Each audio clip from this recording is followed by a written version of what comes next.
Now we will talk about electric field intensity due to point charge. Okay, यहाँ basically 3 dimensional space की बात की गई है। तो इसमें क्या है,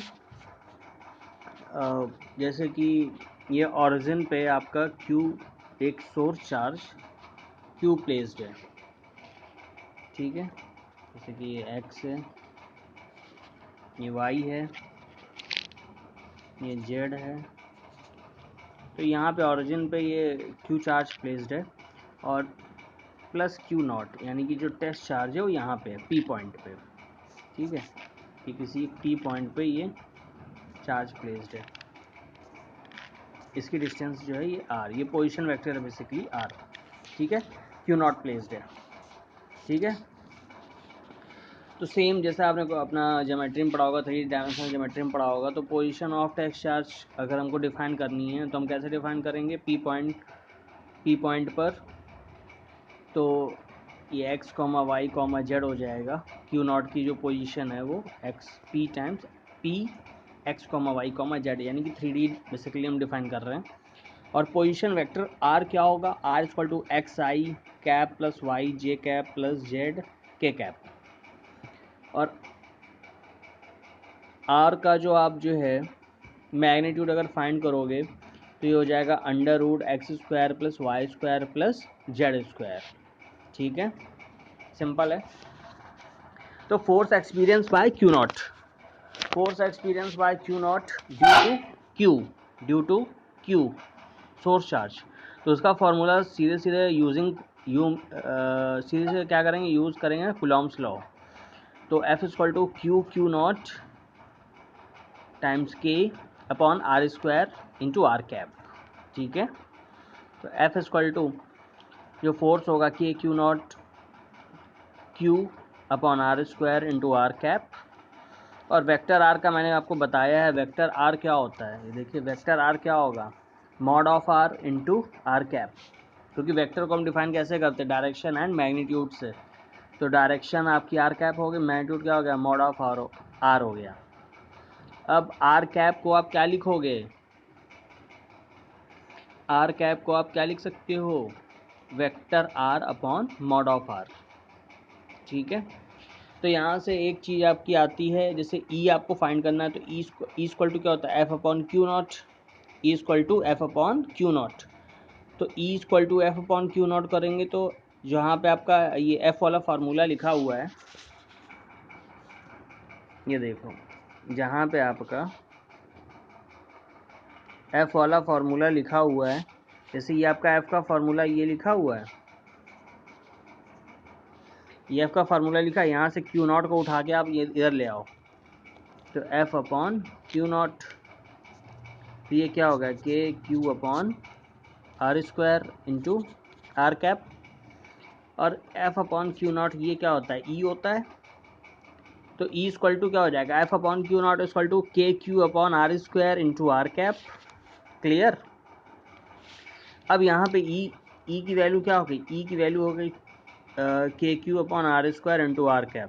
अब मैंने आपको बताया है कि आर कैप की जो वैल्यू होगी, आर कैप की जो वैल्यू होगी वो mod of vector R upon mod of R। तो यहाँ पे वेक्टर R जो लिखा हुआ है इसकी जगह हम क्या लिख देंगे, vector R upon mod of R, ठीक है। तो इसमें आप के क्यू, ये तो E है, के क्यू ये हो जाएगा, R कैप की जगह वेक्टर R लिखोगे अपॉन मॉड ऑफ R। तो r square into mod of R actually एक ही होता है, तो mod of R into r square ये हो जाएगा आर क्यू, ठीक है। तो E इक्वल टू हो जाएगा, E इक्वल टू हो जाएगा k q vector R upon r cube. Clear. वैसे हमने चीज़ें आपको समझ में आ गई होंगी। अब सपोज़ अब जैसे EX EY EZ है, आपको EX EY EZ means electric field intensity in the direction of X, in the direction of Y, ये सब आपको फाइंड करनी है। EZ आपको सब फाइंड करना है। तो उसके लिए क्या करोगे, जितने भी कोऑर्डिनेट हैं उन सब की आपको लोकेशन फाइंड करनी, उन सबको आपको फाइंड करना है। तो आप जो है सीधे सीधे फार्मूला क्या यूज़ करोगे, आर की वैल्यू क्या होती है, आर की वैल्यू आप लोग फाइंड कर चुके हो। आर की वैल्यू है √x² + y² + z²। ठीक है, इसको आप ऐसे भी तो लिख सकते हो, r = x² + y² + z² to the power 1/2 और जब r³ करोगे, r³ अगर आपको निकालना हो, जैसे आपको r³ अब अगर आपको निकालना है तो इसका मान क्या, इसकी वैल्यू क्या हो जाएगा, r² + y² + z² to the power 3/2। ठीक है, तो यही चीज़ यहाँ पे लिखी हुई है। Ex क्या हो जाएगा, k × q xi upon x² + y² + z² to the power 3/2। ऐसे ही Ey kq × yj upon √x² + y² + z² to the power 3/2। ऐसे ही Ez kq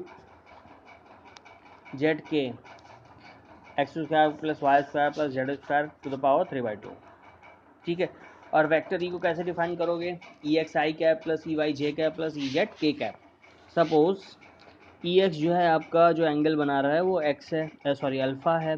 EY जो है वो एंगल बना रहा है बीटा है। EZ जो है आपका एंगल है वो गामा है। तो angle eight which electric field component EX is oriented alpha. ठीक है, EY इज़ ओरिएंटेड। तो ये सब किससे बनाएंगे, जो EX है वो बेसिकली x एक्सिस से बनाएगा, EY है वो y एक्सिस से, और EZ जो है वो z एक्सिस से। ठीक है, तो ये सारे एंगल आपके आ जाएंगे। तो कॉस अल्फ़ा हो जाएगा EX अपॉन E, ऐसे ही कॉस बीटा हो जाएगा EY upon E, cos gamma क्या हो जाएगा EZ अपॉन E। ठीक है, तो ये आपका पूरा आपका यहाँ तक आपको क्लियर हो गया होगा। ठीक है, तो electric field intensity due to a point charge ये हमने पता कर लिया। ठीक है, ओके, थैंक यू।